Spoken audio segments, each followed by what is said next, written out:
کافر بولتے ہیں. ایسا نہیں کرنا چاہیے. دیکھو انسانوں کا صحیح اور کٹر دشمن شیطان ہے، اور شیطان نے اللہ کو چیلنج کیا ہے کہ میں آدم کی اولاد کو دوزخ میں ڈالوں گا، اس کو گمراہ کروں گا اور اس کو برباد کروں گا. یہ کام شیطان کا ہے، اور شیطان کا مرضی یہ ہے کہ انسان زیادہ سے زیادہ دوزخ میں جائے.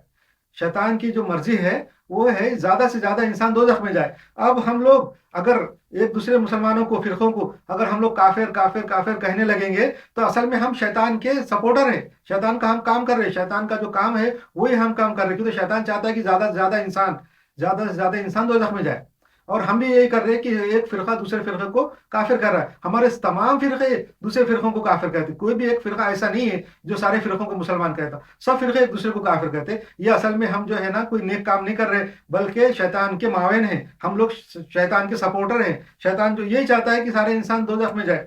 اس لیے ہم کو ایسا نہیں کرنا چاہیے، بلکہ زیادہ سے زیادہ کوشش کرنا چاہیے کہ مسلمانوں کو، پوری دنیا کے انسانوں کو، خالی مسلمانوں کو نہیں بلکہ پورے انسانوں کو جمع کر کے جنت میں جانے والا بنائے. جنت میں جانے کے لیے ان کے لیے کوشش کرے، ان کے لیے آسانی پیدا کرے، دین میں اسلام میں شامل ہونے کے لیے ان کے اندر آسانی پیدا کرے. یہ کام جو ہے اس زمانے میں اولیاء اکرام بزرگان دین نے کیا. میں یہ بات اس دن ہی بتا رہا تھا چیپٹر نمبر 17 میں کہ اب اولیاء اکرام بزرگان دین کا دور شروع ہوتا ہے. اب جو فرقہ خلافت راشدہ ختم ہو گئی، ملوکیت اور بادشاہت قائم ہوئی. مسلمانوں میں بادشاہت کا سلسلہ جو 1440 سال کے بعد سے شروع ہوا، خلافت راشدہ ختم ہونے کے بعد سے آج تک چلا آ رہا ہے. تو بادشاہت مسلمانوں میں ختم ہی نہیں ہوئی. ڈیموکریسی جو ہے مسلمانوں میں بالکل طریقے سے نہیں آ سکی، اور نہ کسی پورے دنیا کے اندر آج 50 سے زیادہ اسلامی ملک ہے مگر کدھر بھی جو ہے نا ڈیموکریسی کے طریقے سے خلافت راشدہ قائم نہیں ہے. اچھا یہ بات بتا رہا تھا میں کہ جیسے خلافت راشدہ ختم ہوئی اور ملوکیت اور بادشاہت قائم ہوئی تو لوگ خوف میں تھے، مسلمان بالکل خوف میں تھے. تو پھر انہوں نے ان کے اندر محدثین پیدا ہوئے، اسلام کا علم جمع کرنے والے پیدا ہوئے، اور وہ مسلمانوں کے جو دل میں ڈر تھا اور جو خوف تھا اس کو نکالنے کے لیے انہوں نے اپنے چھوٹے چھوٹے مدرسے بنائے جہاں اسلامی تعلیم دیتے تھے، وہاں بیٹھے رہتے تھے. نیک اور بزرگ اور اولیاء اکرام بزرگان دین کی شروعات یہاں سے ہوئی. وہ لوگ جو ہے نا اسلام کی طرف تھے اور لوگوں کے پاس لوگوں کو جمع کرتے تھے، ہر ایک کے ساتھ محبت کرتے تھے، اور کسی کو بھی جو ہے نا کافر نہیں کہتے تھے بلکہ ہر ایک کے لیے اسلام کے اندر آنے کے لیے آسانی پیدا کرتے تھے، دین کی تعلیم دیتے تھے. اور بیعت کا سلسلہ انہوں نے جاری رکھا. جیسا حضور صلی اللہ علیہ وسلم لوگوں سے بیعت لیتے تھے، اپنے ہاتھ میں ہاتھ رکھ کے بیعت لیتے تھے، ویسا انہوں نے بیعت کا سلسلہ جاری رکھا. یہ بیعت اصل میں خلافت میں بھی ہوتی تھی. حضور صلی اللہ علیہ وسلم کے بعد جو 4 خلیفہ ہوئے ان کی بھی بیعت ہوتی تھی. اسی بیعت کا جو ہے ایک قسم کا طریقہ انہوں نے جاری رکھا بزرگان دین نے، اور لوگوں سے بیعت لیتے تھے. اور بیعت کیا لیتے تھے؟ اسلام پہ قائم رہیں گے، اللہ کو ایک مانیں گے، شرک نہیں کریں گے، اور نیکی اختیار کریں گے، اور اچھی تعلیمات حاصل کریں گے. ایسی بیعت لیتے تھے، اور اسی بیعت لے کے انہوں نے چھوٹے چھوٹے مدرسے قائم کیے. بہت سارے مدرسے اسٹارٹ میں قائم ہوئے.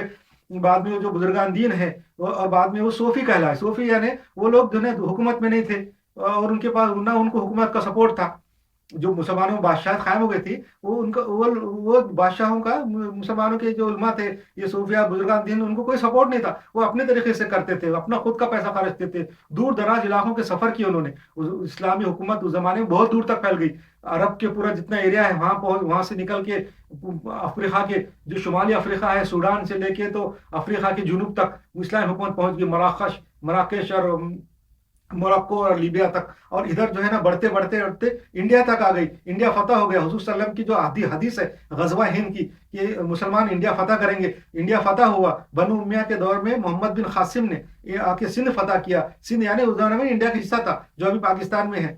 وہ فتح ہوا، وہاں تک حکومت آ گئی. اوپر بڑھتے رشیا کے جو بارڈر تھے چیچنیا تک، اور آگے تک داغستان تک حکومت پہنچ گئی، کاشغر تک پہنچ گئی. اور چائنا کا جو ابھی یوغیر کا علاقہ ہے، شنکیانگ کا، وہاں تک اسلامی حکومت پہنچ گئی.